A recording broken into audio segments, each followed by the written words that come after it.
Welcome to Daily Wisdom, Walking the Path with the Buddha, a podcast shared by David Roylance. This podcast is dedicated to guiding you to completely eliminate the discontent mind and the suffering it causes by attaining enlightenment. Learn and practice the teachings of Gotama Buddha that will guide you to fully attain a peaceful, calm, serene, and content mind with joy. To support this podcast, visit patreon.com/support Buddha or visit buddhadailywisdom.com, where you will discover a full range of courses, retreats, and online learning resources to assist you on the path to enlightenment. Now, here's our teacher to share more.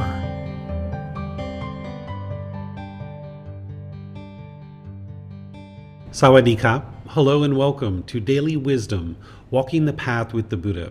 Today is our group learning program, and we're in the frequently asked questions section, which is all the way towards the back of Volume 1, Developing a Life Practice, the Path That Leads to Enlightenment. This is the source text for this group learning program.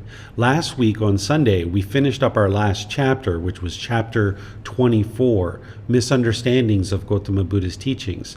But now there's a bunch of additional content all the way towards the back of the book to help you further understand the teachings of the Buddha and gain insight into what it will take in order for you to get to the enlightened mental state. This section is titled Frequently Asked Questions, which is what we're going to be discussing today. There's 11 individual frequently asked questions that we're going to be discussing. I'll share teachings with you on those, and then you're able to ask any and all questions that you like through Facebook, YouTube, or Zoom related to this content. Then towards the end of class, we're going to be discussing how to determine if you've attained enlightenment. This is one of the sections that are all the way towards the end of the book that helps you to figure out and understand how to determine whether or not you've actually attained enlightenment or not. Because over the last 6.5 months, I've been sharing teachings that would help a student to develop a foundation to understand how to get towards this enlightened mental state and move towards this enlightened mental state. But here there's these frequently asked questions that many people ask, so I included them towards the end of the book so that you would be able to have access to those as well. So as I mentioned, if you have any questions as we go, you're welcome to ask any and all questions by putting those into the comment section of Facebook, YouTube, or Zoom. Or if you're in Zoom, you can electronically raise your hand and ask any questions or follow-up questions directly. So let's move right into this content. The first question is, how do I become Buddhist? This is a very common question that students will ask, or people who are interested in getting on the path to enlightenment, they will ask this question of, how do I become Buddhist? Well, any and all labels that one might try to assign, they need to get rid of those as part of getting on to the path to enlightenment, as part of progressing to the enlightened mental state. So oftentimes people are asking, how do I become Buddhist? Because they're looking to assume this label of, I am a Buddhist. Well, Gotama Buddha wasn't a Buddhist. Jesus Christ wasn't a Christian. These are just labels that people came up with later after the death of these original teachers. So I encourage people to not consider themselves as, I am a Buddhist, because that's just adopting more and more personal existence view, which is something that we've talked about in this program, of that very first fetter of personal existence view that needs to be eliminated. But in terms of how do I become Buddhist, the way that I think about this question when students ask it is, how do I get to enlightenment? Because that's the real question there, is how do I get to enlightenment? Because there's no one who determines whether you are Buddhist or aren't. There's no criteria that determines that. But what someone who might be interested in pursuing the path to enlightenment, in learning the teachings of the Buddha, which are referred to as Buddhism, what you might be thinking about is, how do I get to enlightenment? That's the ultimate question that I think is more valuable to spend time on to actually answer. Well, in order to get to enlightenment, an individual would need to have access to the teachings through books, audiobooks, videos, podcasts, classes, either online or in person. They would need to have personal guidance with a teacher. They would need to be able to have interaction with somebody who would be able to guide them towards enlightenment. And you're not believing the teachings of the Buddha. You're learning, you're reflecting to independently verify them, and then you're practicing them in order to move the mind to this enlightened mental state by cultivating wisdom. You're training the mind. So you shouldn't be interested in how to become Buddhist, but instead, how do you train this mind to get to enlightenment? And that's what you're learning as part of this group learning program, and what you have learned if you've been learning with me throughout this group learning program is how to learn, reflect, and practice and train the mind to get to this enlightened mental state. The second question is, do I need to give up all my possessions, occupation, and relationships to attain enlightenment? The answer is no. That's the short answer. You don't have to give up your possessions, occupations, and relationships. What you need to do is eliminate the craving, desire, attachment, the longing, the yearning, the clinging, and holding on to these possessions, occupations, or relationships, thinking that these are the things that are going to provide you some kind of lasting satisfaction.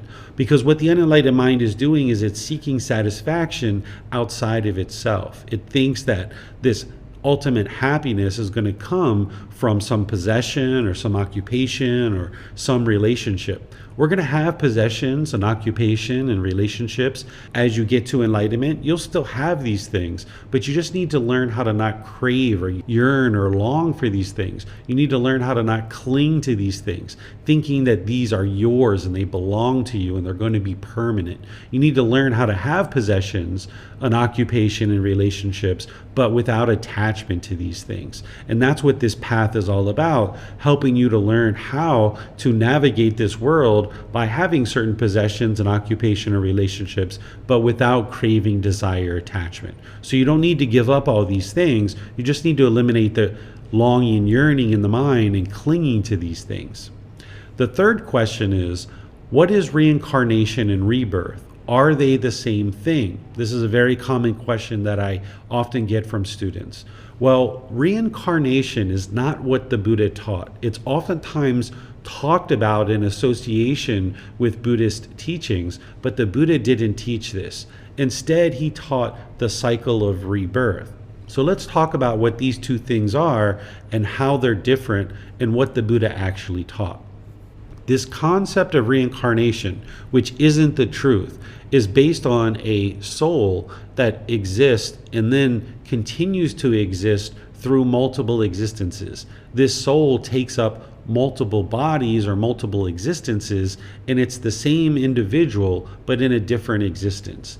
This is not what the Buddha taught. It conflicts with his universal truth of impermanence, it conflicts with his universal truth of non-self, and it conflicts with his undeclared teachings. During his lifetime, he taught many things, and there's particular discourses where he shares the things that he did not teach. He says, remember what I taught. I taught these things. And remember what I did not teach. I did not teach these things. And he leaves the teaching about a soul, among other things, as an undeclared teaching. He didn't declare whether there is a soul or there isn't a soul. So this whole concept of reincarnation relating to a soul that goes through multiple existences and takes up forms and existences over multiple lifetimes, this conflicts with three of his teachings: primary teaching of the universal truth of impermanence, a primary teaching of the universal truth of non-self, and his undeclared teachings. So even though people might use the term reincarnation associated with Buddhist teachings, you can understand that it's not what the Buddha taught. He taught what we refer to as the cycle of rebirth. In the original source teachings in the Pali language, the word samsara is used, and this is oftentimes translated to be the cycle of rebirth. But when you understand what samsara is, you come to understand that it's really better described as the cycle of new existence, because there's nothing that's actually being reborn. But a lot of people refer to it as the cycle of rebirth or rebirth, But when you understand that there's one life that has a physical body and a mind that has come together for this existence, and then when that being dies, the body and the mind separate. The cravings and residual memories from one mind then move into a new mind.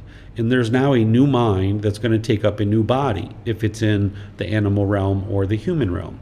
Understanding this, you can see that it's a completely new existence. It's a completely new body and new mind every single existence. And if it's a formless existence in the hell realm, the afflicted spirit realm, or the heavenly realm, it's still a new consciousness, but it has cravings and residual memories from its previous lives. So these cravings and residual memories are moving from life to life. So at the end of your life, if you still have craving, desire, attachment in the mind, meaning you haven't gotten to enlightenment, then there's going to be rebirth. There's going to be a new existence. So craving is the determining factor of whether someone is reborn or not, and that's the fuel. And now, if there is going to be rebirth, craving and residual memories move into this new mind. And what realm that being is going to be in and what condition that being is going to be in within that realm is based on one's gamma. This is the results of your decisions, the cause and effect. So this cycle of rebirth is really the cycle of new existence, where there's a completely new body and a completely new mind in each individual existence. And this is what the Buddha taught. He didn't teach reincarnation. So they are not the same thing, and reincarnation is not the truth. It's not what the Buddha taught. He taught the cycle of rebirth, or the cycle of new existence. Number 4 is, can I be Buddhist without believing in rebirth? Well, if you've been learning with me for any amount of time, I teach students at the very beginning of their journey with me to never believe anything related to the teachings of the Buddha. Never believe the books, never believe me, never believe anything about the teachings of the Buddha, but instead to learn, reflect, and practice. That includes rebirth. You should never believe in the cycle of rebirth or the cycle of new existence. So yes, you can get on this path to enlightenment and progress towards enlightenment without believing in the cycle of rebirth. And you should not believe in the cycle of rebirth, because remember, you're not interested in declaring that I am a Buddhist, because that's covered in the first question, but then you're not interested in believing any of the teachings whatsoever. Instead, what I suggest students do when they first start out is that they set the cycle of rebirth to the side. Even though in this particular program, I reference it a few times here and there. In chapter 20, we go into talking about the evolution of the consciousness from the animal realm to the human realm. We talk about this evolution of consciousness in chapter 20. But it's not until volume 11 of the book series where we really dive deeply into the cycle of rebirth. And there's some things that I help students learn along the way, but it's not usually until about 1.5 years, 2 years into your development on the path to enlightenment that you really might decide to start looking at the cycle of rebirth real closely. It's important to understand it's part of the teachings. It's important to understand how it connects to the teachings, but I don't suggest that you ever believe it. If you would like to use it as motivation in terms of if you've experienced grief and misery in this life, that there's no interest whatsoever to ever come back and repeat that over and over again, then use it as motivation that, okay, just in case this cycle of rebirth is true, then let me do what I can do and not be complacent to get out of this whole cycle, training my mind to get to enlightenment so that I don't need to come back. But understand 1.5 years, 2 years from now, you might be in a position to better approach the cycle of rebirth and understand it at that point. What you would like to do is really focus on the core central teachings, which are the 3 universal truths, the 4 noble truths, the Eightfold Path, the 5 precepts, developing your meditation practice, understanding the 10 fetters, the Brahma Viharas, the 7 factors of enlightenment, things like this. Because what this is going to do is it's going to help you to eliminate the pollution out of your mind. And as you're eliminating the pollution out of your mind, it's not uncommon for somebody to see and observe their past lives. And this is going to give you the 100% confidence that the cycle of rebirth is true and real if you start observing your past lives. So by getting the pollution out of the mind with the core central teachings and focusing on that, setting the cycle of rebirth to the side, you might get to the point where you do observe your past lives. And if that's the case, then fine. But not everybody who gets to enlightenment is going to observe their past lives. But you'll probably have enough experiences along the way that you might have experienced things like deja vu, where you have this bubbling up of residual memories from the past, where you know it hasn't happened in this life, but it's potentially happened in some prior life. And this can at least give you an indication that the cycle of rebirth is true. And then the same thing when we talk about the evolution of the consciousness from the animal realm to the human realm, you can start seeing those aspects of the mind as well. But never believe in the cycle of rebirth. But when you get to a point that your foundational teachings are well underway and well developed in your life practice, that might be a better time for you to then approach the cycle of rebirth and start to investigate it more deeply. And then over a series of discussions, multiple study sessions, you can come to see more and more clearly the cycle of rebirth. It's not going to be a 5-minute conversation and then boom, you got it. So that would be what belief is, right? Somebody's trying to convince you to believe in something. But instead, to be able to see the clarity of the cycle of rebirth and how true it is, you're going to need to do a lot of preliminary work to train the mind, get some of that pollution out of the mind, which means that you might start experiencing the residual memories of the past. And then at that point, as you're starting to see these benefits to the condition of the mind, you'll know with confidence that you can start approaching this cycle of rebirth and consider it as part of your practice and developing your understanding of it. Because I can tell you with 100% certainty that the cycle of rebirth is 100% the truth. The Buddha shared amazing plethora of teachings, very comprehensive, very detailed, very precise, very concise teachings that are going to allow you to learn them, reflect on them, and practice them to awaken the mind to get to this enlightened mental state where you'll no longer be experiencing any discontent feelings. He didn't just slip in the cycle of rebirth as a matter of, hey, let me just slip this in there. Instead, what he's sharing with you is the wisdom of the natural laws of existence. And the cycle of rebirth is one of these things that is happening in this world. So he's sharing with you these natural laws so that you can understand it. And it really helps you that if you start observing your past lives without the understanding that there is a cycle of rebirth, you might think you're going crazy or becoming delusional. But with this understanding that there are previous lives, then as these residual memories start coming up to the surface, you can understand them and you can reach out to someone like me and I can help you to be able to process this. I never tell you what your past lives are or anything like that, but I just guide you in where to look and how to understand what's happening in the experiences that you're having.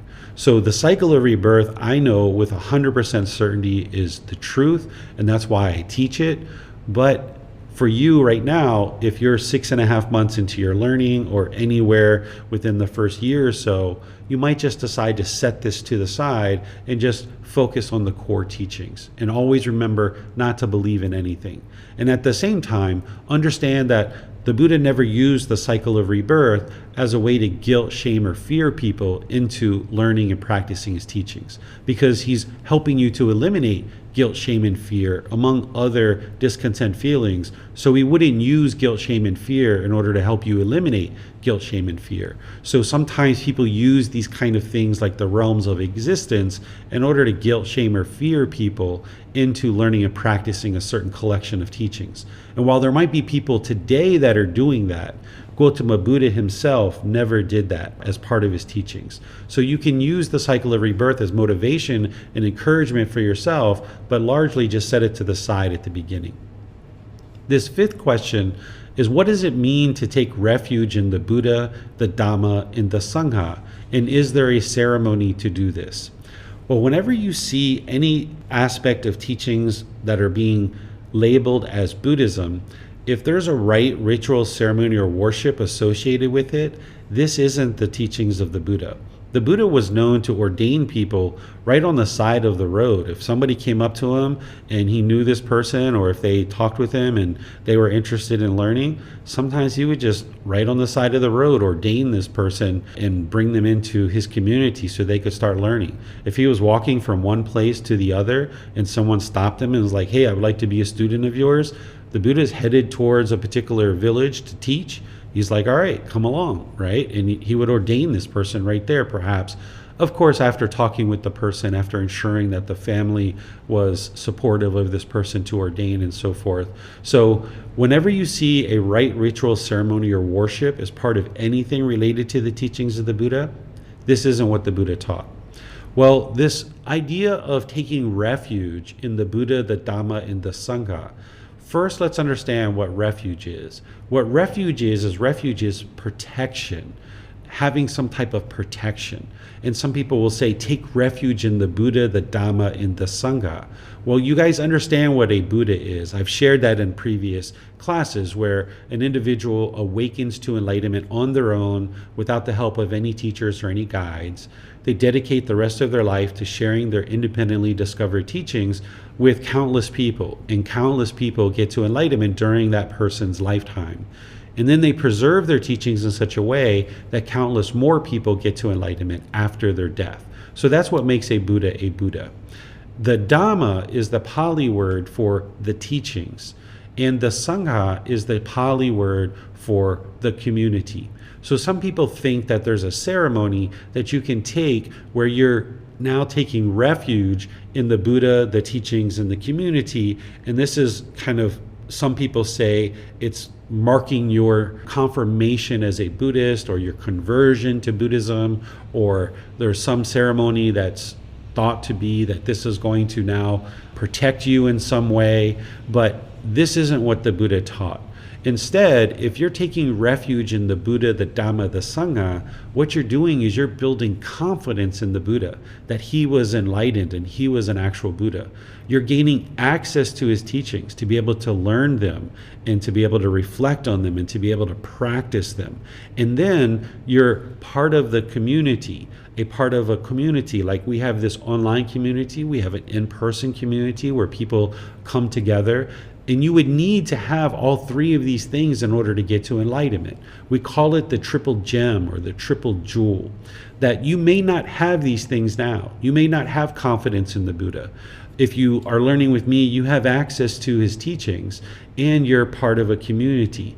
But slowly but surely, as you develop more and more confidence in the Buddha through seeing the improvement to the condition of your mind, by you gaining more and more access to the teachings and penetrating them to learn, reflect, and practice, you'll see that improvement to the condition of the mind. And by being part of a community, you have people that are role models, people that you can model your practice after, who are perhaps further along on the path than you, and you can ask them questions and you can get help. And by having this ability to have confidence in the Buddha, access to his teachings, and being a member of a community, now what the Buddha describes is you've taken refuge in the Buddha, the Dhamma, the Sangha. People created ceremonies after his death to be able to acknowledge this, but there's no acknowledgement of it. You don't need to go through this ceremony in order to acknowledge that you're now choosing to embark on this journey to enlightenment. And what the protection is, or the refuge is that by the time you get to enlightenment, your mind will be fully protected. There's nothing that's going to shake it up. The mind is steady, it's calm, it's very stable. There's nothing that's going to shake it up, whether it's somebody saying something disrespectful to you, whether it's a loved one that has passed away, whether you've lost your job, whether your car got into an accident, whether a tree hit your house. No matter what happens, your mind isn't going to be shaken up. You'll understand that all these things are happening for various reasons, and then you'll be able to just handle them with wise decisions. You will have trained your mind so well that there's nothing that could shake up the mind. And that's what it means to take refuge in the Buddha, the teachings, and the community, because by training your mind to get closer and closer to enlightenment, it will now be protected. But you don't need a ceremony in order to acknowledge this. So let me pause here and see what questions you guys might have related to these first 5 questions. You can put those into Facebook, YouTube, or Zoom. Or in Zoom, you can raise your hand electronically and ask any questions that you like. Okay, here we're seeing some questions coming in on Facebook. Here, Amina is saying, hello. Recently, you shared a helpful post about eliminating judgment and focusing on discernment. Would you be able to give an example from your life to help us understand this principle? This is an area where the mind still needs to reflect and improve upon in practice. Thanks. Amina, let me share that towards the end of class after we cover the content that we have for today's class, because I'd like to be sure we have enough time to discuss those things, but certainly I will help you with that if we have time at the end of class, which we should. All right. Thank you guys on Facebook for letting me know there wasn't any sound. So we should have that up and running now. All right. So I'm not seeing any questions anywhere else. So let's go ahead and move on to the next part of today's class, which are covering the next set of questions from the frequently asked questions section of volume 1. So the sixth question that is very frequently asked is, what is our purpose in life? What is the purpose of our human existence? So this is a common question that is asked of students to teachers, and there's been various answers that have been given all throughout the years about what is our true purpose as a human being in this existence and our purpose in life. Well, what I share in the book is I share that, in my opinion, this question is coming from the ego. The human ego is wanting to have some significance, like we're important and there should be some significance in this world. At one time in life, back in prehistoric times, what people were really focused on, human beings were really just focusing on surviving. We were trying to learn how to make clothes. We were trying to learn what foods to eat. We were rubbing two sticks together to figure out how to make fire and keep warm. We were making shelters and things like this. There were lots of things in the world that were more dominant. Human beings were not the dominant creature on this planet. So we were just looking out for our survival at that point and trying to learn as many things as we could. I would suspect that the human ego was not so significant during prehistoric times. But as we've progressed as a species and we've learned more and more things and we've become the dominant creature on this planet, where we've pretty much put all these animals that were killing us in the past, we've basically run them to extinction. What scientists share with us is 99% of all animals that once existed are now extinct. There's only 1% of animals that have existed in the world are still in existence. So in my opinion, now that we've become this dominant species in the planet, we think that, okay, there should be some significance here. But in reality, we just fill up our day with certain activities, certain hobbies. We've got jobs that we go to. We've got certain things that we do in order to occupy our time and space. In reality, there really is no true purpose to human existence, but we think that there should be. We think that individually that we should have a purpose, that we should leave our mark on society, that we have this higher calling, that we should go out into the world and do these amazing things. But this is a real burden to carry around. This is a craving, desire, attachment. It's a real burden to carry this around. In reality, what you're really doing is you're just surviving, and you're spending time with people and doing activities and hobbies in order to occupy our time. Oftentimes, people want an answer. They want to know, what is my purpose? And I say in the book that there is no purpose. There's nothing here. And the more that you come to understand that there is nothing here, then it can help you to let go. Some people aren't satisfied with this answer. They want some kind of purpose. Sometimes when people read this section of the book, they write me and they tell me that it makes them very sad and very depressed. And if that's the case, then it's actually working. What I write in the book is to help you to let go of your craving, desire, attachment for existence. You shouldn't be craving non-existence, but craving existence is also going to lead to continuous rebirth, and you won't be able to experience enlightenment. So the more you get in touch with realizing that there really is nothing here and there is no purpose in this life, then you can train your mind to let go of existence and realize that it doesn't make sense to keep coming back to nothing over and over and over again. So if this answer isn't satisfying to you, where you need some kind of purpose in life, then what I share in the book is create your purpose to get to enlightenment. That can be your purpose. Is that, sure, you're going to need to have a job in order to sustain your life with a certain income. Sure, you're going to have friends, you're going to have family, you're going to have certain hobbies and activities and things that you enjoy doing in the world. Those things are all fine and wonderful, but be sure that you're spending time dedicated to developing your life practice in order to get to enlightenment, so that you don't keep coming back to this life of nothingness where there's nothing here. And the more you dissolve the human ego, the more you'll realize that it's actually really hard to be a nobody and to look at the world as there's nothing here. That when the mind wants to be somebody and leave our mark on society, that's actually burdening the mind, and the mind will just keep chasing that and chasing that and chasing that and feeling like there's never enough. But if you can realize that there's nothing here, that all you're really doing is just looking to create a peaceful and fulfilling life for yourself with relationships and your income and various things that you need in order to sustain your life. But these things don't define who you are. What you would really like to do is train your mind to get to enlightenment, and part of that includes dissolving the ego. And the more that you dissolve the ego, you'll realize that there really is no purpose here in the world. There's nothing here, and you can let go of holding on to this world and just work to progress closer and closer to enlightenment, which includes dissolving the ego. Number 7, can I exercise the physical body and still attain enlightenment? The short answer is yes. If you would like to exercise, you can certainly exercise and still get to enlightenment. Oftentimes this question is coming from people who interact with monks, and if they interact with ordained practitioners, oftentimes ordained practitioners aren't really doing a lot of physical activity.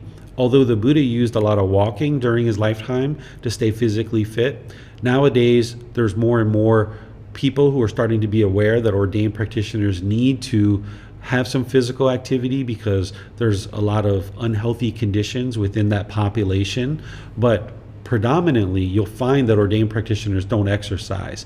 It's not because it helps you to get to enlightenment to not exercise. It's actually for other reasons that we could go into if you guys would like to discuss that. But in terms of getting to enlightenment, you would like this physical body to be healthy.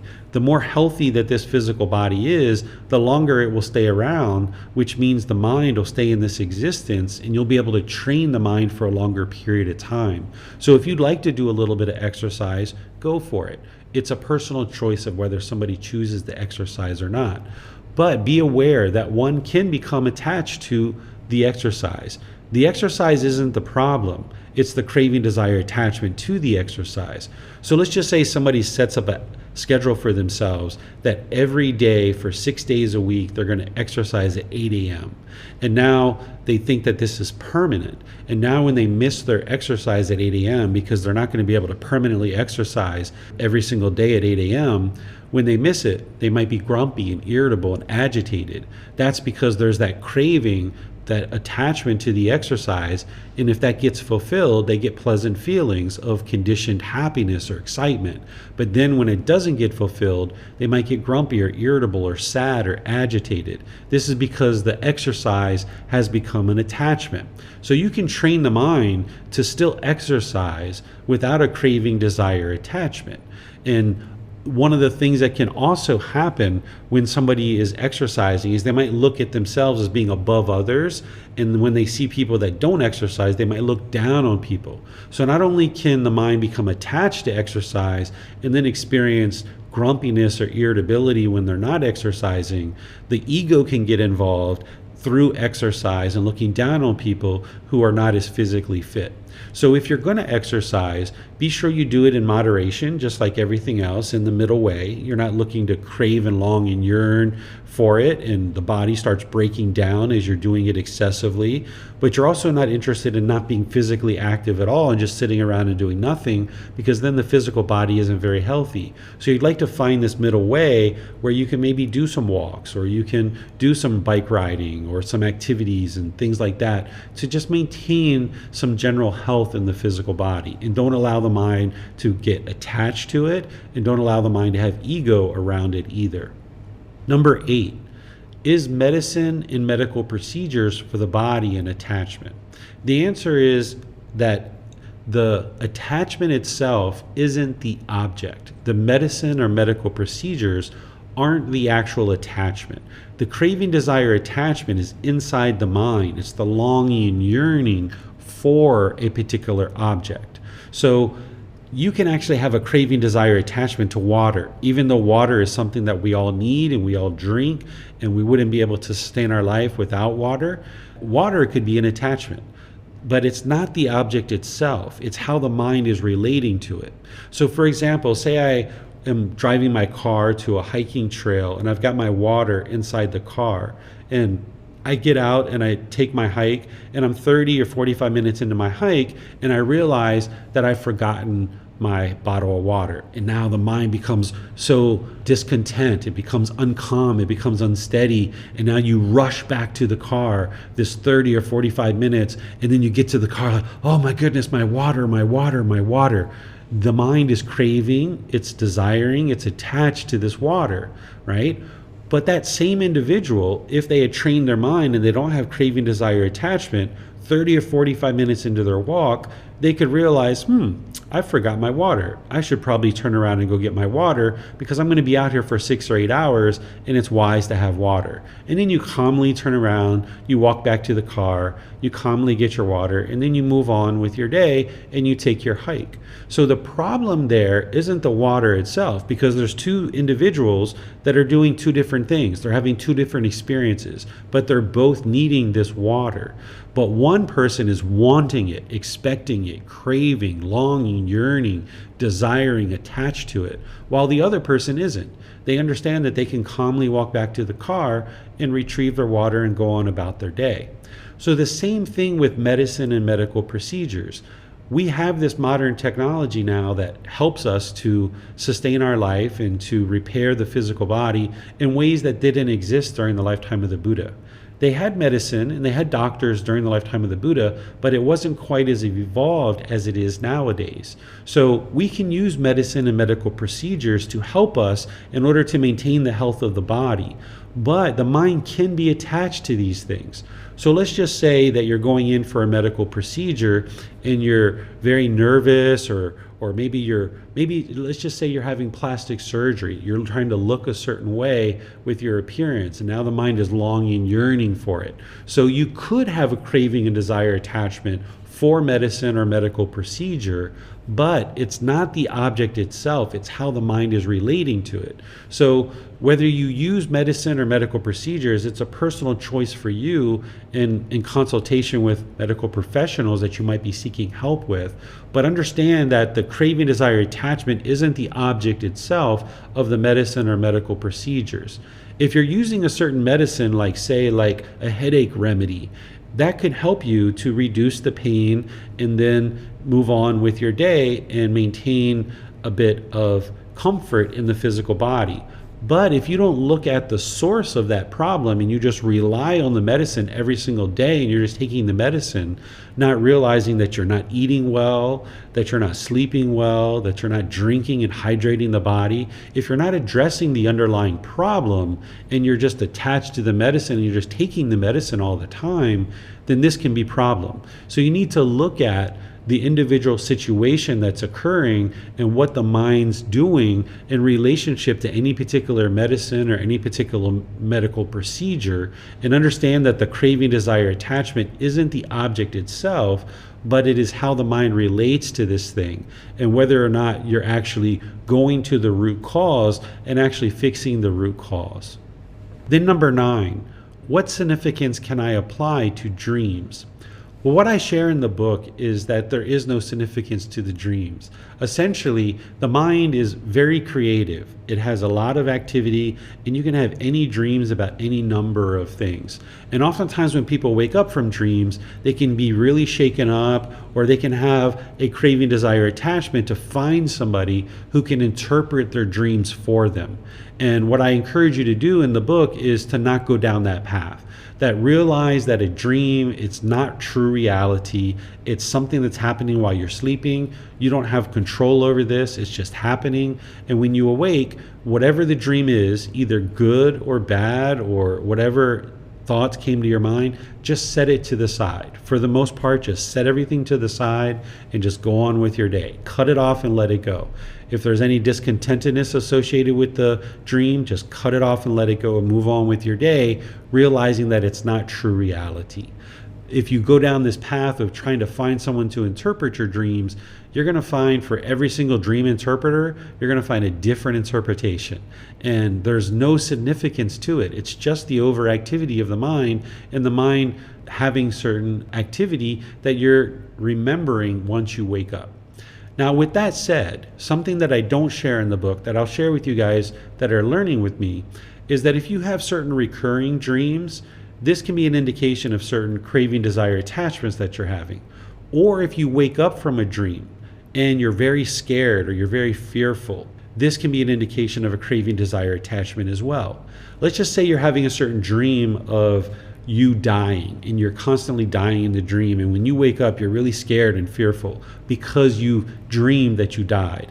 Well, here you can see that you're attached to existence. You're craving existence, and now you're going to need to seek advice from your teacher of how to eliminate your craving to existence and how to eliminate your fear of death, because an enlightened being isn't going to have fear of death.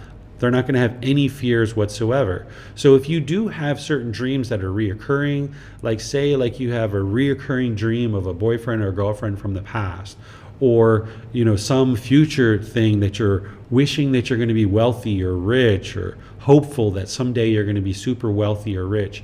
These are things that can indicate certain cravings, desires, attachments, and it's good to look at those things and then in the present moment address it through things like meditation and other practices, but don't look at it as its true reality. Just look at it as an indication of what the mind can potentially be holding on to and what is bubbling up in the mind, and that you might need to address in your actual life in terms of whether you're afraid of death, or whether you're craving money, or whether you're having constant recurring memories of a past partner or something of that nature. There's potentially craving, desire, attachment there that needs to be eliminated, and you can address that in real time in your actual life. But what's going on in the dream can just potentially be an indication of those things. Number 10, why is enlightenment permanent? So oftentimes people will ask this, because the way that I present the universal truth of impermanence is I say that all things in the world are impermanent. And what I mean by that is all material objects, all conditioned objects. What the Buddha taught is that all conditioned objects are of a nature to decay. Essentially what he talks about is conditioned objects and unconditioned objects. Conditioned objects, they arise, they change, and they fade away. And this is what we call impermanence. And this is what I share in the foundational teachings, where I share that all things in the world are impermanent, because everything you see around you is a conditioned object. Everything you see, whether it's your computer, your phone, the clothing that you're wearing, the physical body, the dwelling that you're living in or residing in, anything that you can see around you in the world, it's all impermanent. It's a conditioned object. It arises, it changes, and it fades away. Then there's what's called unconditioned objects. An unconditioned object does not arise, it does not change, and it does not fade away. It just exists.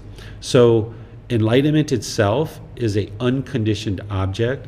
The natural laws of existence that the Buddha taught during his lifetime, those are unconditioned objects. So this is why the teachings of the Buddha are just as applicable during his lifetime as they are today.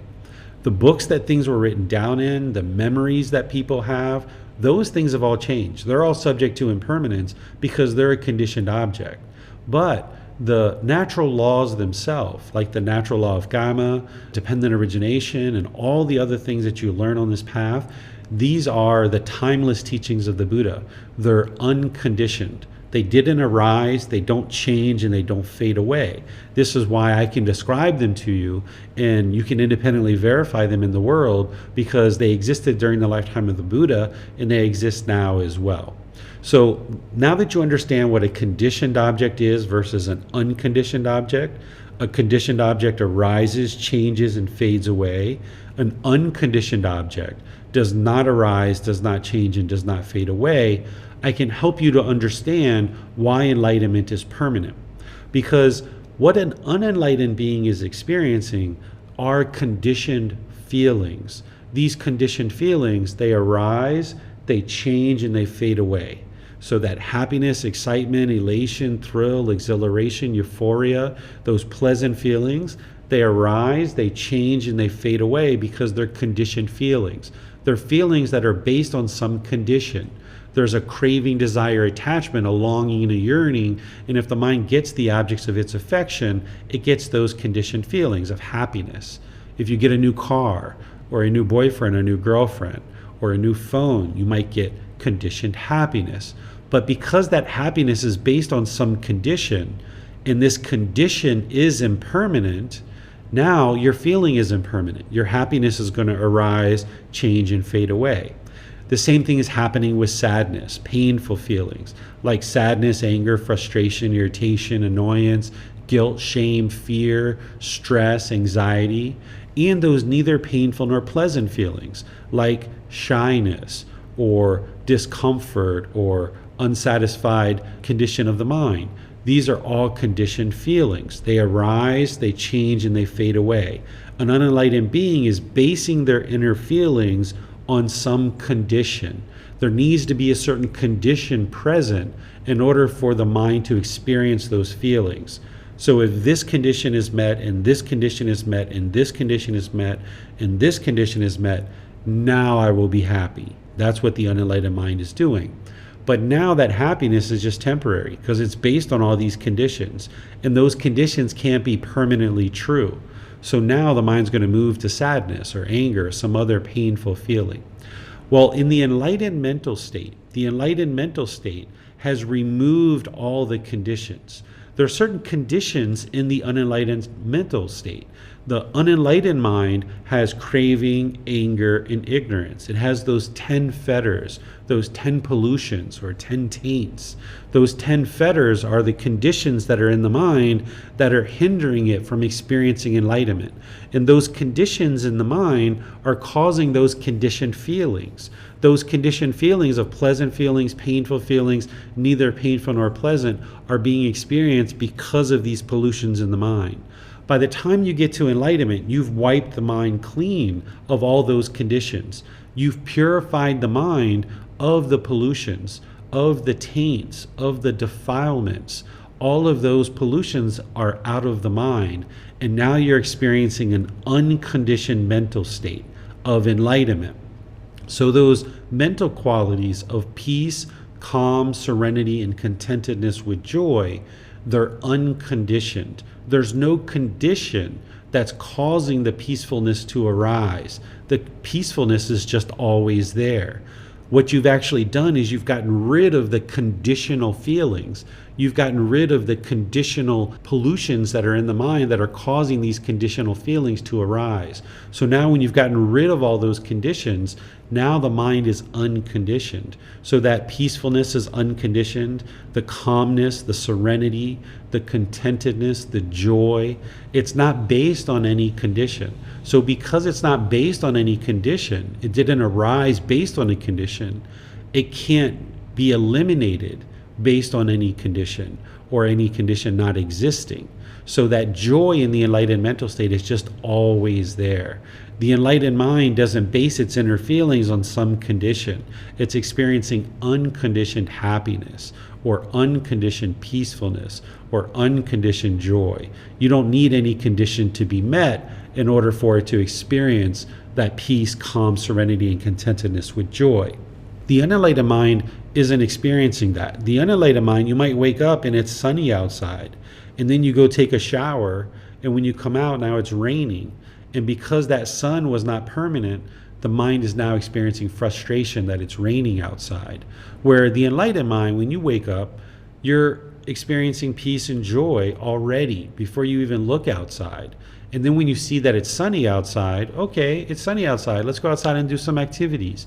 But then when you leave to go take a shower and you come back and you see that it's no longer sunny outside, that it's raining, your mind is still joyful. Your mind is still peaceful because you already understood that the sun is impermanent. You didn't base your inner feelings on the fact that it's sunny outside. You just understood, like, okay, it's sunny outside, so that means we can go outside. Oh, it's raining now? Okay, well, I guess I need to do something indoors. Or maybe I'll go play in the rain. Who knows, right? So you have to decide for yourself. But an enlightened being isn't going to develop their inner feelings based on conditional experiences, because those conditional experiences, they arise, they change, and they fade away. And an unenlightened mind is going to be experiencing those conditioned feelings. But the enlightened mind is going to have unconditioned mental qualities, that there's no condition that is creating those mental qualities. All the conditions have been wiped clean, so now the mind is permanently experiencing the unconditioned mind with qualities such as peacefulness, calmness, serenity, and contentedness with joy. In this enlightened mental state, it's permanent.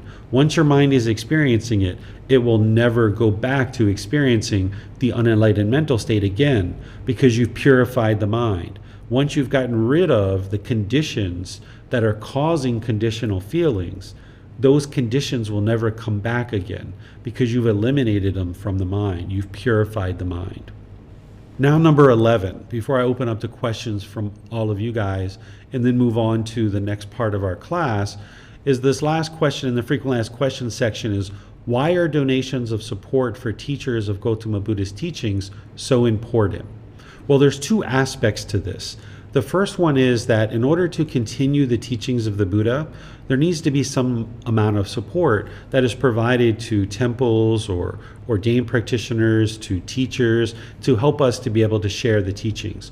While we offer the teachings at no cost, it isn't actually free for us to share the teachings. We need things nowadays like computers and lights and microphones.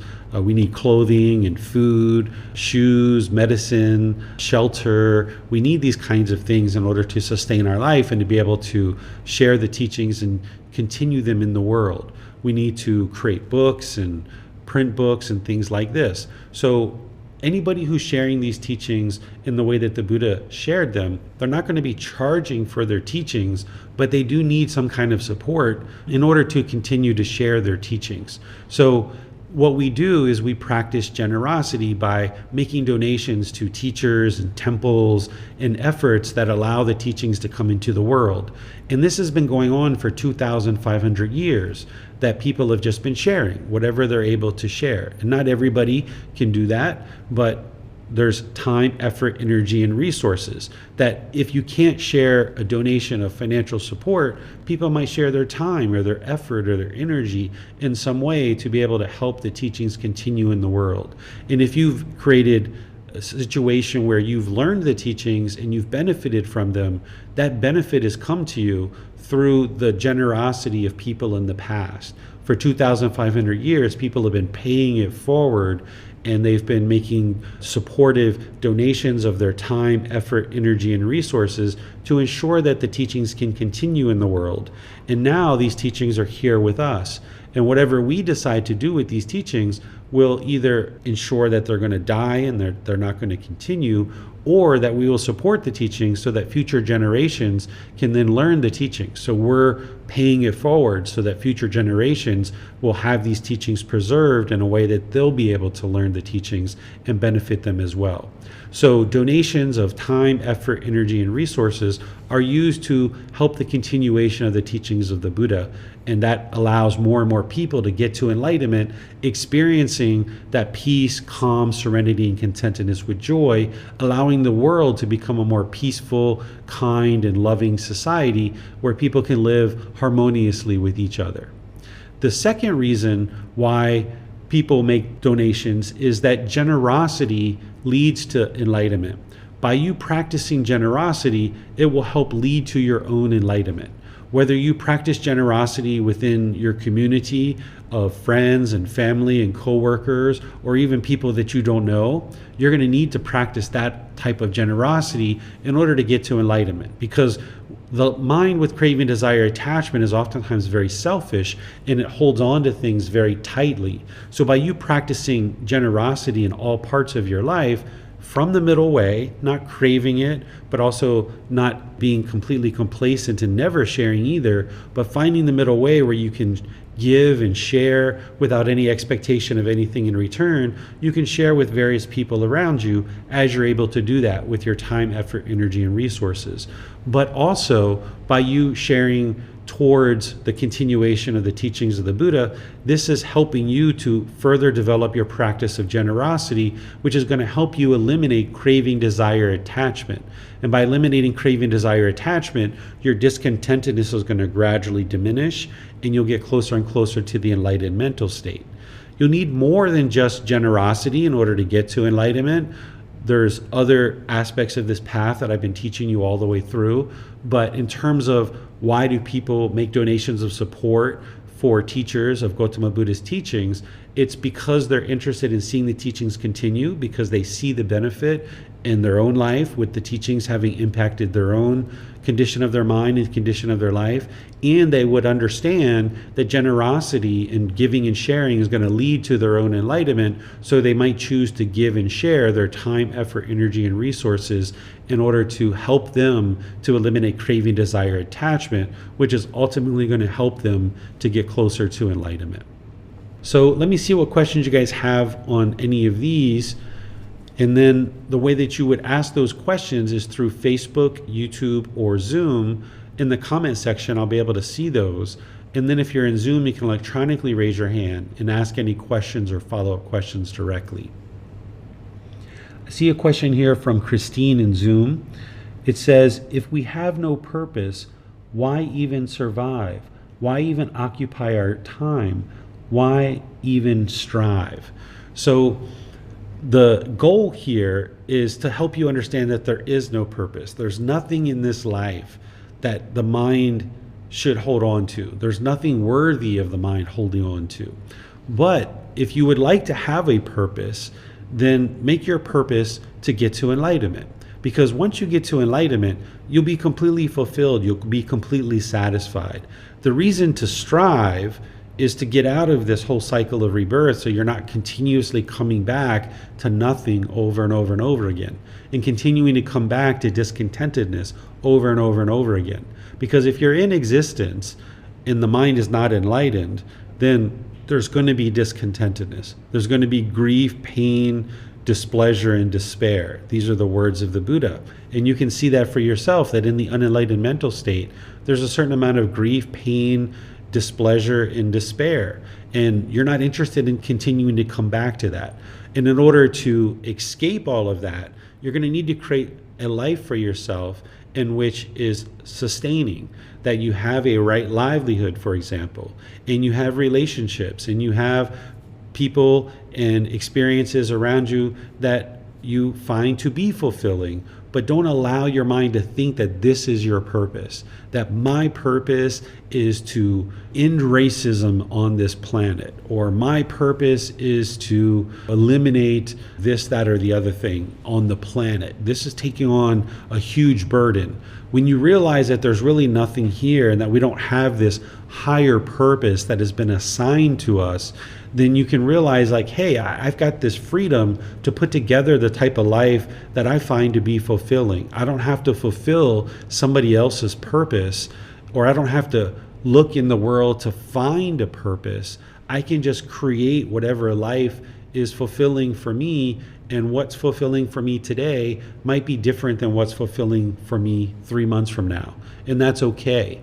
Whereas if we think that there's some purpose that we need to look through our life to discover, and it takes us 5, 10, 20, 30, 50 years to find our purpose, and then we think like, okay, I found my purpose, and now you start doing that, and now because of impermanence, things change, and now you're no longer doing that anymore. Or you hold on and you cling to that purpose so tightly, your mind is not opened to perhaps pursuing something else that might be interesting to you.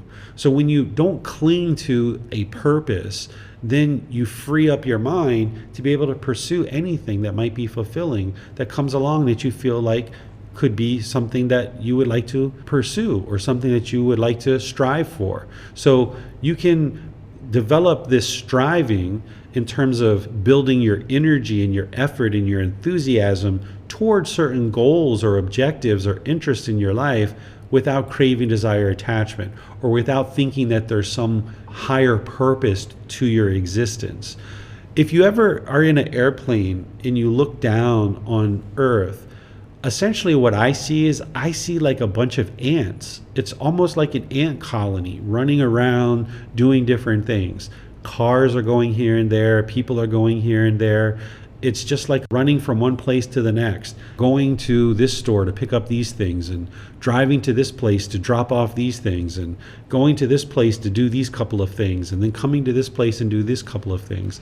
If you realize that all of this stuff is just to sustain our life and there's nothing to really cling to, then you can free yourself from trying to find this higher purpose and just do whatever you need in order to sustain your life and to take care of the things that are around you and the people that are around you, but don't take that on as some higher purpose or some higher calling that you feel that you're anointed to now fulfill. Okay, let me see if there's any questions in any of our other platforms as well. You're welcome, Christine. Pleased to help you. Okay, I'm not seeing any questions in any of our other platforms. So let's move on to our next portion of the class where I'm going to share with you how to determine whether you're enlightened or not and that you've attained enlightenment. So this is a common question that somebody might ask after they've learned the foundational teachings in this very first volume and they've gone through the group learning program is, how do they know that they've actually attained enlightenment? Well, it's important to understand that in 7 months, you're not going to attain enlightenment going through the group learning program. You're going to need a lot more than just the group learning program in order to get to enlightenment. That's why the Pali, Canon, and English study group is there, that students can move from the group learning program into that program, or they can be doing both programs at the same time. There's content there that you're going to need in order to get to enlightenment. But this first program is the foundation to help you to be able to establish your ability to get to enlightenment. So you're not going to be able to get to enlightenment within a 7-month period in the group learning program, but you would have been able to establish a good foundation. And some students go through the group learning program more than once. I have some students like Amina, I think this is your 6th time because I've taught this now 6 times and you've learned all these different times, and I'm going to be starting the 7th iteration, and students are continuing to learn as they go through. And not every student's going to necessarily take the group learning program 6 times, but I know Amina has, and some other people have taken it 2, 3, 4 different times. But understand that there's that Pali, Canon, and English study group for you to move into, because you're going to need teachings in there in order to actually get to enlightenment. This group learning program is designed to help you build a strong foundation, but then you're going to need other teachings as well through courses and retreats and various programs that I offer to be able to fully get to enlightenment. So the first thing that I share in the book in terms of how to determine if you get to enlightenment is I share, first of all, don't ever stop practicing the teachings, that it's important that you don't ever stop practicing. Oftentimes people think of getting to enlightenment as this kind of artificial finish line, and that once you get to the finish line, now I can be done. I get my trophy, I get my reward, I get a certificate, and now I'm done. I don't meditate anymore, I don't do this, I don't do that. That's not what enlightenment is, that you're developing this life practice, something that you're going to be practicing for the rest of your life.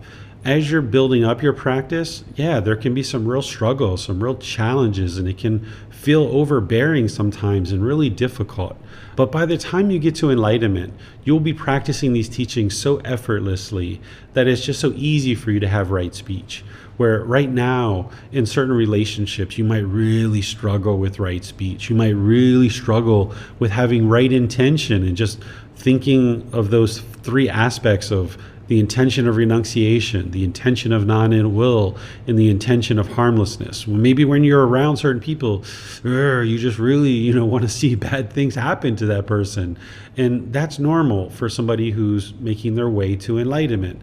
But as you get closer and closer to enlightenment, it just becomes easier and easier and effortless. And you're never going to stop practicing the teachings. It just becomes easier to practice them. That essentially it's like the mind is being upgraded to this new operating system. When the mind is unenlightened, it's like on this old archaic operating system, version 1.0. And now, archaic, unenlightened version 1.0 of the mind, it's a real struggle and really difficult to do certain things in the world. But now you go through these incremental upgrades, like you go through the group learning program, you take some retreats, you take the Pali, Canon, and English study group, you're getting some personal guidance from your teacher, you're upgrading incrementally to Enlightenment 9.0. And by the time you get to Enlightenment 9.0, while it was a challenge to get there, and it was kind of cumbersome along the way, once you get up and running on this new operating system, it's quite easy. And you realize like, wow, this new operating system works so much better. Where when you were in the process of upgrading, it was quite a challenge and you weren't quite sure where things were on the computer as you were operating in this new operating system. But slowly but surely you gain understanding of this new operating system and you realize that it does operate much easier, much more seamless in its first nature now.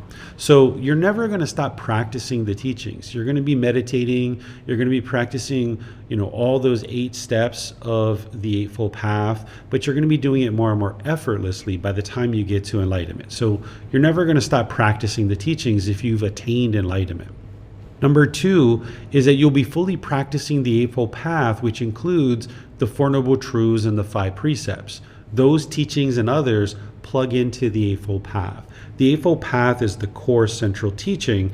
You will know the Eightfold Path inside and out, backwards and forwards, like the back of your hand by the time that you've gotten to enlightenment. You would have needed to study it inside and out, backwards and forwards, to be able to implement it in your life. So if somebody asked you, like, what is right intention?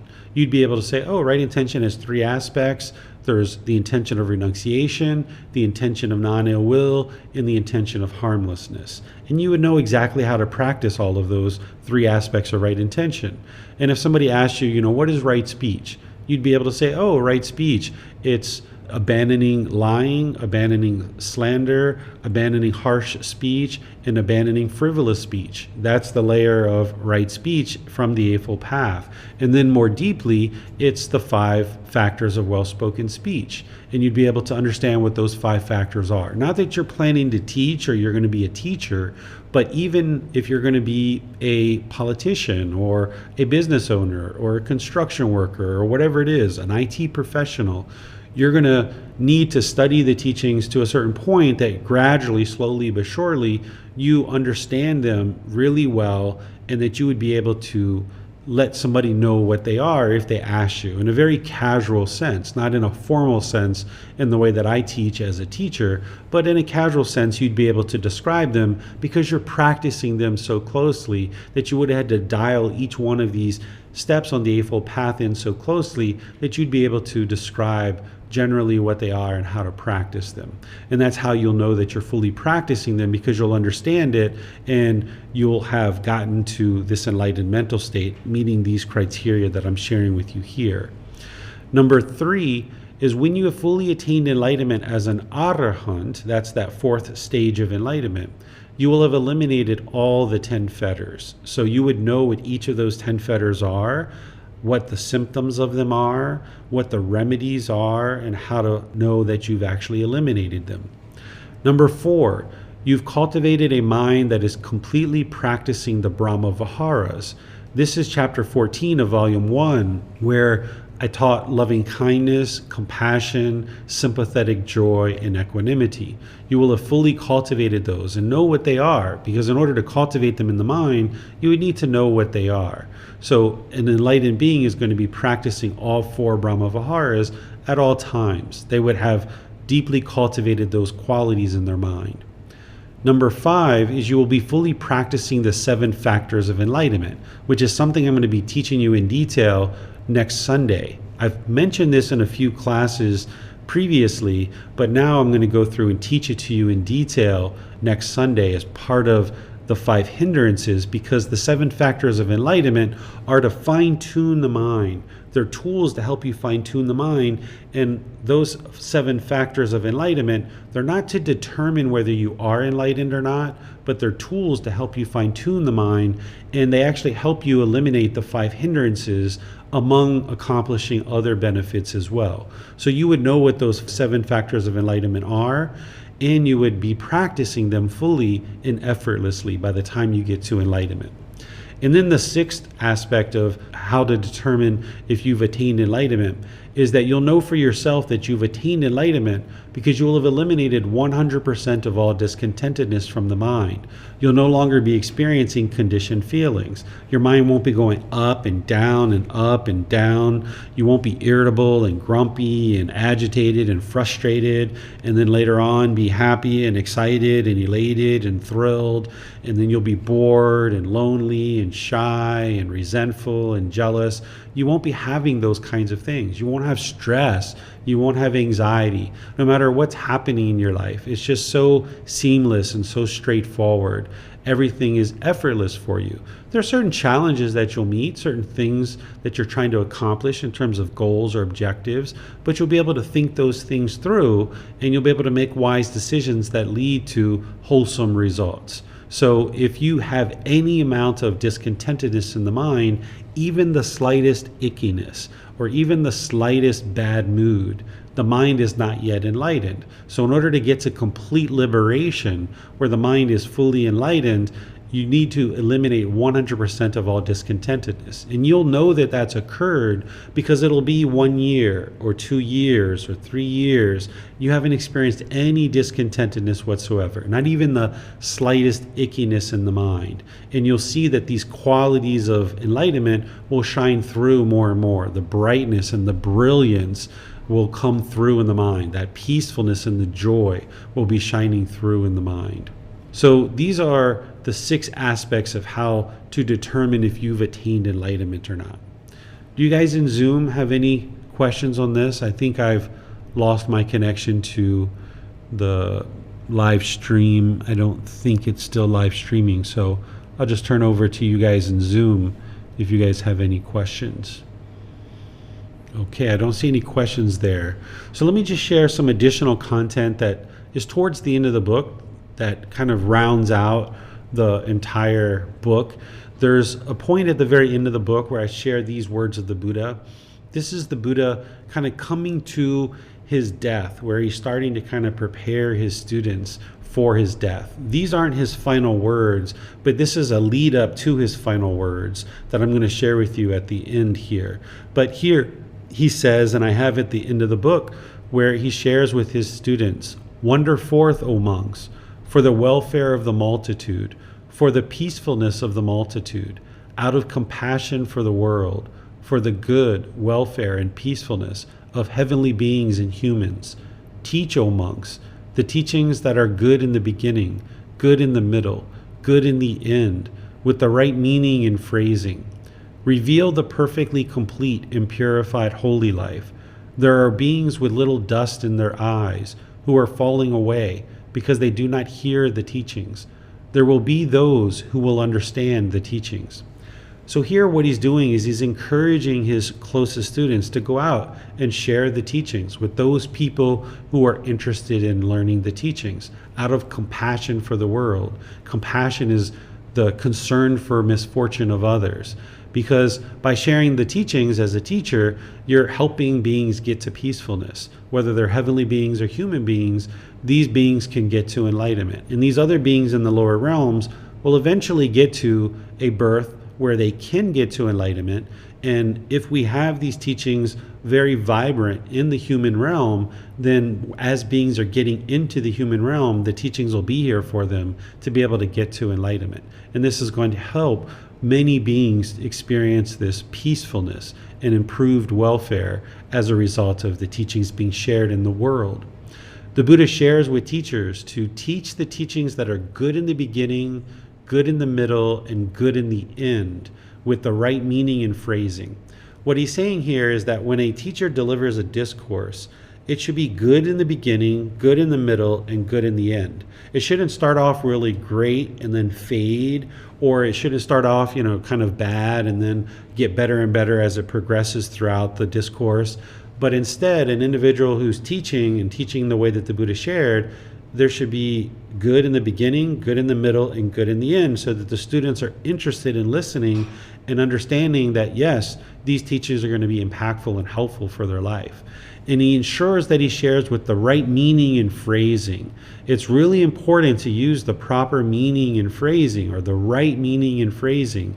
If we kind of discard our attentiveness to the word choices that we're using in describing the teachings, then they're not as penetrating and powerful and as potent as we're delivering the teachings. An individual who's teaching needs to be very intentional with the words that they're using. So every single word in these book series that I share, as I'm teaching, as I'm sharing the teachings in any kind of venue or any kind of resource, I'm being very intentional about the words and the phrasings that I'm using, the word choices. I'm intentionally using certain specific word choices based on what one needs to understand in order to get to enlightenment. And I'm also working to ensure that as I'm delivering teachings, whether it's in a class, a course, a retreat, whether it's an online class, is that it's good in the beginning, good in the middle, and good in the end. That's the whole goal of sharing the teaching, so the students are interested in learning and developing their practice. Then the Buddha says here at the end, he says, reveal the perfectly complete and purified holy life. That's what the path to enlightenment is purifying the mind. And it's a complete, comprehensive path. It's not just little bits and pieces that you can share in a mem here and there, or it's not like, I'm having this problem. What's the 2-minute thing you can tell me that fixes that problem? Instead, the Buddha's teachings are perfectly full and complete, and it's going to help you understand how to purify the mind. And then he talks about there's beings with little dust in their eyes that are falling away, that do not hear the teachings. Well, if you use this analogy of the mind is sleeping and it's unawake, well, when you wake up from a sleep, you've got a little bit of dust in your eyes, and you got to get that little bit of dust out of your eyes, and then you can be fully awake. So there are certain beings in the world who are generally pretty wholesome and doing a lot of wholesome things, and maybe they're even generous and they're kind and they're compassionate and they're loving, but they just don't have the full teachings that they need in order to make their way to enlightenment fully. They just got a little bit of dust in their eyes, and if they can just get that little bit of dust out of their eyes, they'd be able to make their way to enlightenment. And that's what the Buddha is describing here, is that there's these beings with just a little bit of unwholesomeness, or a little bit of lack of wisdom, or a little bit of craving here and there, a little bit of frustration or irritation, and they're falling away. They're falling away into this cycle of rebirth. They're not being able to ascend to this enlightened mental state because they don't hear the teachings. And he's encouraging his closest students to be able to share his teachings so that people can get this little bit of dust out of their eyes and awaken to enlightenment. And then he says there will be those who will understand the teachings. Not everybody who learns the teachings understands them 100%. Not everybody's willing to invest the time, effort, and energy to actively learn and penetrate into the teachings and show up to classes and read books and do meditation and ask teacher questions and things like this. So there are people out there, and you guys may be some of them, that are understanding the teachings and that are benefiting from the teachings, but not everybody will. That's the universal truth of impermanence. But there will be those who will understand, but not everybody will. And the Buddha here is encouraging people to learn and practice by the teachers being able to share the teachings, and that's what's going to ensure that the teachings come into the world in a way that people can benefit from them. Then there's a teaching that I share towards the end of the book, where this was in the book long before the current war that we have now was going on, where I share that the only war worth waging is the war within the mind.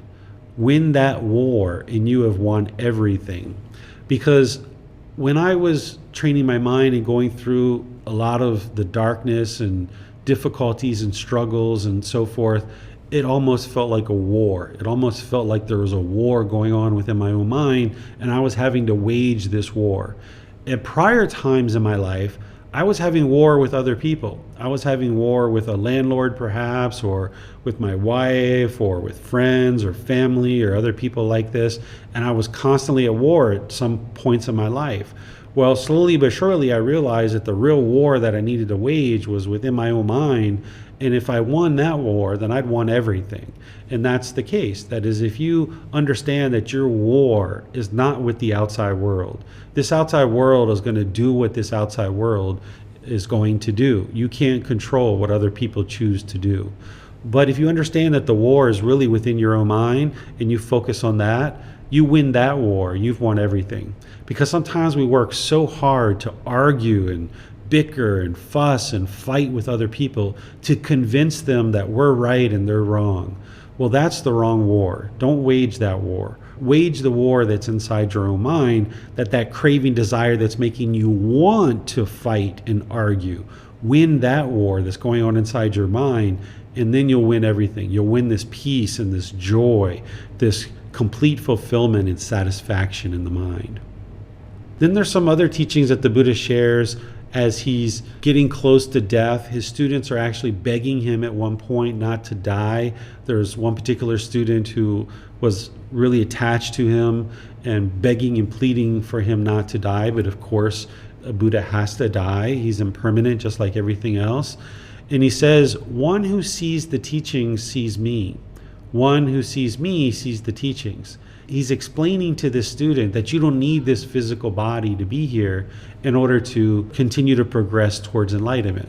Because one who sees the teachings sees me. Because if you've studied the teachings close enough and you understand these natural laws of existence, you can look all around the world and you can see the Buddha everywhere around you.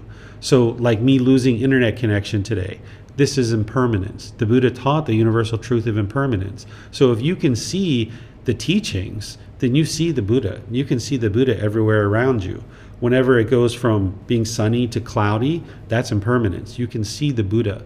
Or you experience some impermanence in your life, no matter what it is. There's so much impermanence that exists in the world. Anytime you see impermanence, anytime you see discontentedness being caused by craving, desire, attachment, anytime you see non-self, that the mind is holding on to a self, wanting this body or this mind to be the identification or the self-image of you, and you're experiencing this discontentedness associated with it, those three universal truths, you can see that in your own mind and around the world, all around you, all the time. And you can see the Four Noble Truths, you can see all these teachings. If you understand them really well, then the Buddha is saying you don't need me because you can see the teachings. You've studied the teachings deeply enough that if you see the teachings, you see me. You don't need this physical body. And then he also said that one who sees me sees the teachings. What he's saying there is that he was a living, breathing, walking example of his teachings. That if you saw him during his lifetime, he was practicing all those individual teachings. He was practicing right view and right intention, right speech, right action, right livelihood, right effort, right mindfulness, right concentration. This is one of the ways that a Buddha teaches. It's not just through their spoken words, but through their life practice itself. That their students can observe the qualities of the Buddha's mind, and they could see that the Buddha was practicing right speech. And that's one of the ways that they learned how to practice right speech. It's not just through the discourses of what right speech is, but they saw this individual for 45 years of his teaching career, that he was practicing right speech. And that's how they learned. And not only about right speech, but all the other teachings as well. So one who sees me sees the teachings. That's what a teacher should be practicing, that they should be teaching what it takes to get to enlightenment and then practicing those same teachings as well. And then the Buddha's actual last words of what he said as he was getting ready to die, and then he actually died, is he says this to his students. He says, Ananda, which is one of his closest students, it may be that you will think the teacher's instruction has ceased. Now we have no teacher. It should not be seen like this, Ananda, for what I have taught and explained to you as teachings in discipline will, at my passing, be your teacher. Now, monks, I declare to you, all conditioned things are of a nature to decay. Strive on untiringly. So these were his last words. The Buddha knew 3 months before his death that he was going to die. He let people know 3 months ahead of time. This is how enlightened he was, that he knew that he was going to die 3 months in advance. And then when he came to his actual point of death, he knew that he was going to die, and he shared his last words, and then he actually died. There's a big myth in the world that people think he died from eating a poisonous sandwich, but this isn't true. This is just a big myth, that he died essentially of old age is what he died from. And his very last teaching is actually the very first teaching that you need to understand in order to get to enlightenment. He shares his very first teaching, which is the universal truth of impermanence. He says, "Now, monks, I declare to you, all conditioned things are of a nature to decay. Strive on untiringly." So that is the universal truth of impermanence when he says all conditioned things are of a nature to decay. Of course, he's referencing his own physical body because now he needs to die.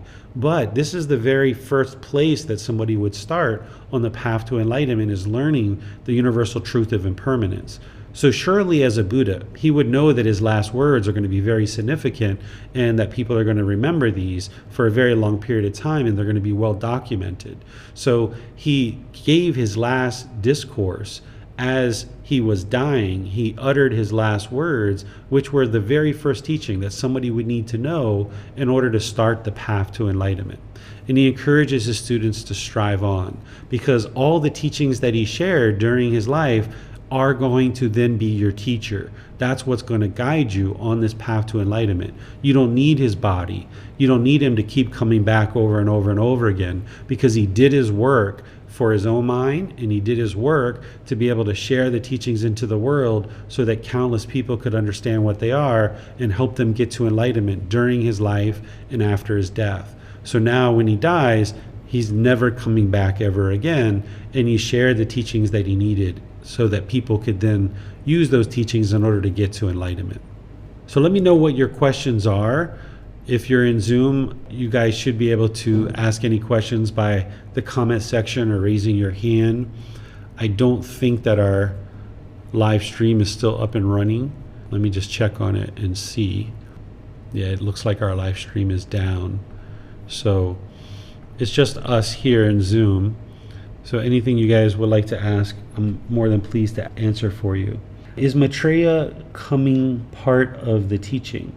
So what you're referencing is that during the lifetime of the Buddha, he described that Maitreya Buddha is going to be coming into the world, that this is a new Buddha, that the Buddha discussed during his lifetime that there's a Buddha that would arise 2,500 years after his death. And based on the dating of when the Buddha died and the most commonly accepted date in being 483 BC, then the date of Maitreya Buddha arising in the world would be 2017. And this new Buddha is thought to be able to then restore the teachings back into the world in such a way that everybody would be able to get to enlightenment over multiple generations, and that this individual would be prepared to be the world teacher, so to speak. So in my opinion, this being is in existence and is here teaching as we speak, because the Buddha dated it at 2017, 2,500 years after his death. But it's important to understand that a Buddha arising in the world isn't going to go around and start declaring that they're a Buddha. They're not going to get on the news in 2017, declare that they've awakened to enlightenment and now everybody come study with me. That's not the way that a Buddha functions. If anybody did that nowadays, right away that person would be labeled as having ego, and therefore if they have ego, they can't be enlightened, and therefore they can't be a Buddha. So a Buddha awakening to enlightenment on their own without the guidance of any teachers they would be wise enough to get to enlightenment on their own without any teachers. They would also be wise enough to know how to start sharing their teachings in the world in such a way that they don't need to get onto the news and announce to people that they have now awakened to enlightenment and everybody come learn with me. In fact, a Buddha's real power is that nobody knows that they're actually a Buddha. Because if everybody knew who a Buddha was, that individual would have a really hard time teaching, because the students would know that this person is a Buddha, and they would probably be on their best behavior around that particular person. One of the qualities that a Buddha has is they're able to observe the quality of their student's mind, and then by seeing certain difficulties and certain challenges, certain pollutions that are showing certain symptoms in their mind, a Buddha can then offer that person teachings that would actually help them. But if everybody was on their best behavior around this individual, knowing that they're a Buddha, then it would be very challenging for that Buddha to actually help people get to enlightenment, because the pollutions would be masked a bit when the students are around that particular teacher that is a Buddha. So in my opinion, a Buddha would not announce to everybody that they're a Buddha. Instead, they would just humbly go about their work, sharing the teachings that led to their enlightenment, helping as many people get to enlightenment as possible during their lifetime, and then preserving their teachings in such a way that countless more people can get to enlightenment after their death. So, in my opinion, Maitreya Buddha is in existence today, but people may or may not know who that person is, and Maitreya Buddha doesn't need others to know who they are in order to actually accomplish their goals and accomplish the work that they need in order to help people get to enlightenment. All right, so it does look like actually that our live stream is up and running. So if there's any questions on live stream, you guys are more than welcome to ask those. Amina's question was here. I'm not seeing it any longer, the one that she had previously. So maybe, Amina, if you're still online and you're still hearing this, maybe we'll talk about that question that you had offline, because it looks like it got deleted from Facebook somehow and I can't see it any longer. All right, we have a question here from EY coming in. How should we treat the different schools of Buddhism like Mahayana and Vajrayana? I may be wrong, but it is based on some cultural beliefs and ego based on the previous chapter's reading. I remember reading that you said it's not the original teachings of Buddha like what Theravada is. So in my opinion, there's nothing in the Mahayana tradition or the Vajrayana tradition that one needs to dive into, because in those traditions you're going to see a lot of rites, rituals, ceremonies, and worship. And the more that you go into those kind of things, it's actually taking you away from training the mind to get to enlightenment. Just to get to that first stage of enlightenment, you would need to eliminate wrong behavior and observances, which that wrong observances part is understanding that rites, rituals, ceremonies, and worship aren't going to lead to your enlightenment. And if you understand dependent origination, then you understand that it's the ignorance or unknowing of true reality that is keeping the mind trapped in the unenlightened state. So you're trying to remedy that with wisdom, and rites, rituals, ceremonies, and worship doesn't do that.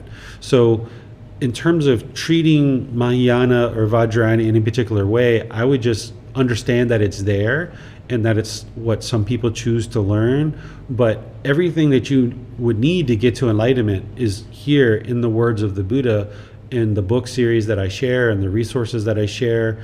I have full confidence that I'm able to help you and anyone else who's interested in getting to enlightenment to actually get to enlightenment.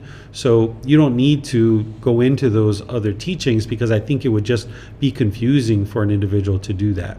In terms of the people and the practitioners that are in those other schools of Buddhism, in terms of treating them any particular way, I would suggest just treat everybody the same way that you would treat everybody, with loving kindness and compassion and generosity, and be loving and respectful and polite to everybody. That's the best way to treat everybody.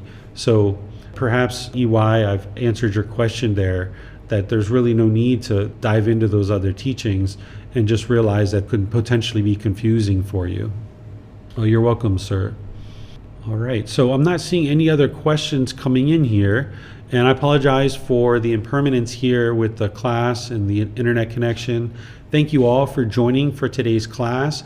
I'll share with you that in next Sunday's class, we're going to be discussing the 5 hindrances and the 7 factors of enlightenment. So now that I've taught for almost 7 months of what it takes to get to enlightenment, I'm now going to share the last class of the group learning program of describing the hindrances and the things that are going to stop you or hinder you from actually getting to enlightenment. And I'm going to share with you the remedies so that when you see these hindrances arising, you can address them with the solutions. And then, of course, this Wednesday, we're going to be doing loving kindness meditation together. And then we're going to ultimately be restarting the group learning program from the very beginning with the 13th of August. We're going to be starting from the very beginning. So if you have friends or family that are interested in attending, they can start attending at any point, but that's a good point for them to start. Or if you would like to retake this program, I'll be restarting it from the very beginning on the 13th of August, which is a Sunday. And then, of course, we have our Pali, Canon, and English study group, which meets each Saturday at the same time in the same place. So thank you all for joining for our class. We'll see you guys in a future class. Have a very lovely and wonderful rest of your day. Thank you so much. Sawadee krap. Thank you for listening to this podcast. To provide support for this podcast, visit patreon.com/support Buddha. To access more teachings, visit buddhadailywisdom.com. There, you will discover a full range of courses, retreats, and online resources to assist you on the path to enlightenment. Remember to establish a daily, consistent meditation practice, along with learning and practicing these teachings. A well-developed meditation practice is the foundation in which to train the mind to attain enlightenment.